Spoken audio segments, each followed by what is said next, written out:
Mukunda jewellers మొట్టమొదటి factory outlet ఇప్పుడు కూకట్పల్లి, కొత్తపేట్, సోమాజిగూడ మరియు ఖమ్మంలో. నేరాలు ఘోరాలు చేసే దుర్మార్గులు ప్రజా జీవితంలో ఉండి ప్రజల జీవితాలను అతలాకుతలం చేసే పరిస్థితికి వస్తున్నారు.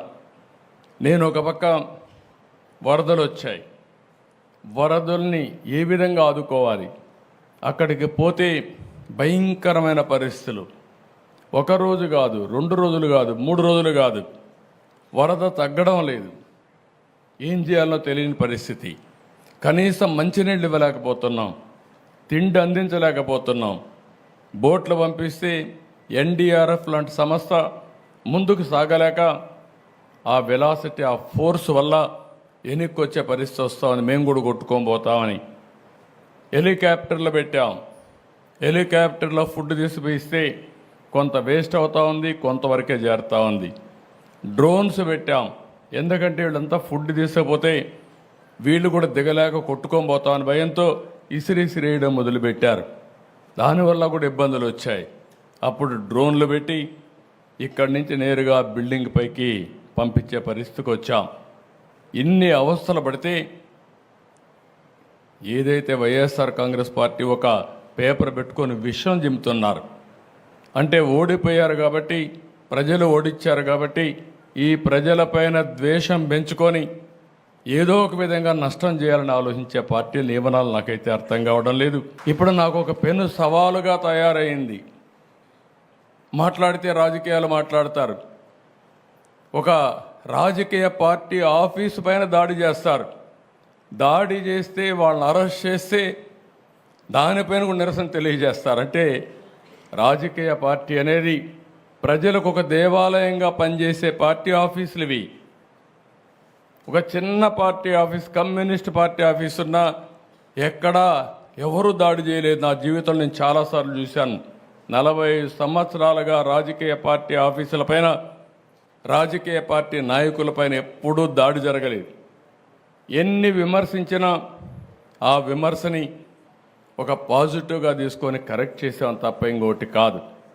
అలాంటి దురదృష్టకరమైన పార్టీ ఓసారి నాకే అనిపిస్తుంది, నేను ఎన్నో రాజకీయాలు చేశా, ఎంతమందితో చేశా, కానీ ఒక నేరస్తుడితో రాజకీయాలు చేయడం అనేది నాకే నామోషి అనిపిస్తుంది.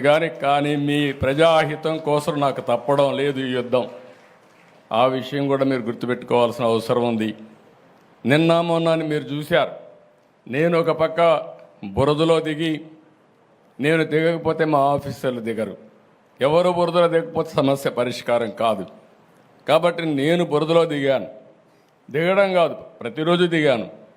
నేను దిగాను కాబట్టి మా ఐఏఎస్ ఆఫీసర్లు అందరూ బురదలో దిగారు. నేను ప్రొక్లైన్ ఎక్కాను, ట్రాక్టర్ ఎక్కాను, నడిచి తిరిగాను. దాంతో మా వాళ్ళు కూడా అక్కడ ఉండి ఎక్కడికక్కడ ముందుకెళ్ళారు.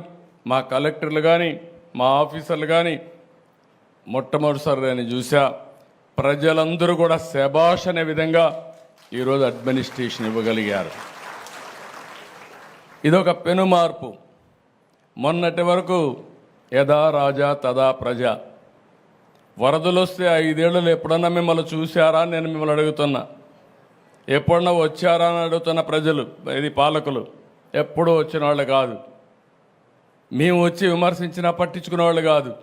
కడాన నా దెబ్బకు ఎప్పుడు కూడా పరదాలు కట్టుకొని తిరిగిన వ్యక్తి బురదలోకి వచ్చే పరిస్థితికి వచ్చాడు. కనీసం ఆపరణ చేశాడు. ఒకరోజు తిరిగాడు, మళ్ళా పారిపోయాడు. అంటే వీళ్ళు రాజకీయాలు మాట్లాడుతున్నారు. ప్రజాసేవ కోసం వచ్చిన వ్యక్తులు, ఏ వ్యక్తి అయినా సరే ఒక పద్ధతి ఉంటుంది, ఒక ప్రొసీజర్ ఉంటుంది. ప్రజలు కష్టాల్లో ఉన్నప్పుడు అండగా ఉండి వాళ్ళ ప్రాణాలు కాపాడడం కానీ, వాళ్ళ ఆస్తులకు నష్టం జరగకుండా చేయడం కానీ, ఒకవేళ నష్టం జరిగితే నష్టపరిహారం ఇవ్వడం కానీ, ఇవి నిరంతరం చేయాల్సిన అవసరం ఉంది. సుమన్ టీవీలో మీ పర్సనల్ అండ్ బిజినెస్ ప్రమోషన్స్ కోసం కింది నెంబర్కి కాంటాక్ట్ చేయండి.